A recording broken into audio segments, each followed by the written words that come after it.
जय माँ इंद्राक्षी जय अम्बे। इस अंक में हम चर्चा कर रहे हैं कि कई बार हमारे भोजन में बार बार बाल निकलता है। जैसे ही हम खाना खाने बैठते हैं तो मन में ये भी बात आ जाती है कि बाल निकलेगा और बाल निकल जाता है। तो अक्सर जिन जातकों के भोजन में बार बार बाल निकलता हो या घर में बाहर से उड़ उड़ करके बाल आ जाते हों, तो ये हमें सामान्य सी घटना लगती है, लेकिन ये सामान्य स्थिति नहीं होती है। इसके पीछे एक बहुत बड़ा कारण भी होता है। इसके कारण कई हैं, कार्यक्रम लंबा हो जाएगा, लेकिन हम इसके निदान की तरफ आपको आज लेकर के चलते हैं। वैसे भी जब हम भोजन कर रहे होते हैं, भगवती अन्नपूर्णा की कृपा से हमें भोजन की प्राप्ति होती है और उसी भोजन में बाल निकल आए, तो भोजन का मज़ा भी खराब हो जाता है और साथ में मन भी अजीब सा हो जाता है। ये भी स्थिति है और इसके साथ-साथ हम सोचने पर मजबूर हो जाते हैं, आखिरकार ऐसा बार-बार क्यों होता है? इसके अनेकों कारण हैं। कहीं न कहीं इसके हिसाब से आपके ग्रहों में अशुभता हो सकती है, आपके मंगल बहुत कमज़ोर हो सकते हैं और कहीं न कहीं आपके भोजन नज़र पर टोक बहुत बड़ी हो सकती है। और उसके साथ-साथ घर में बार-बार बालों के गुच्छे के गुच्छों का आना, ये भी अशुभ संकेत होता है।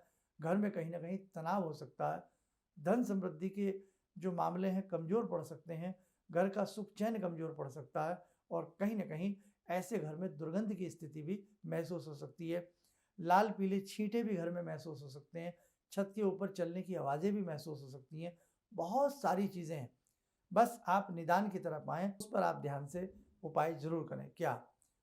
प्रतिदिन हमें अपने घर में गंगा जल का छींटा गायत्री मंत्र पढ़ते हुए ज़रूर देना चाहिए। कभी-कभी अपने भोजन में भी थोड़ा-सा गंगा जल सम्मिलित कर लेना चाहिए। उसके साथ-साथ जब भी भोजन करें, आलती-पालती मार करके 5 बार ओम अन्नपूर्णाय नमः बोल करके हमें भोजन करना चाहिए। हमें पूर्व दिशा की तरफ भोजन करना चाहिए। दक्षिण दिशा की तरफ हमें बैठ कर के भोजन नहीं करना चाहिए। जूता पहनकर भी हमें भोजन नहीं करना चाहिए। दूसरी बात, हमें प्रतिदिन दुर्गा कवच और इंद्राक्षी कवच का पाठ करना चाहिए। जो साधक 2-4 महीने दुर्गा कवच पढ़ ले, इंद्राक्षी कवच पढ़ ले, वो माँ हैं, भगवती हैं, अपने बच्चों के समस्त कष्टों को शीघ्र हर लेती हैं। इसलिए ध्यान रखना, यदि आप इस समस्या से जूझ रहे हैं, आपको जो इसमें 1-2 उपाय बताए हैं, वो ज़रूर करें और साथ में कम से कम 3 महीने आप इंद्राक्षी कवच और दुर्गा कवच का पाठ करके देखें, आपको अलौकिक चमत्कार महसूस होगा। आप इस समस्या से शीघ्र ही आपका इसका पीछा छूट जाएगा।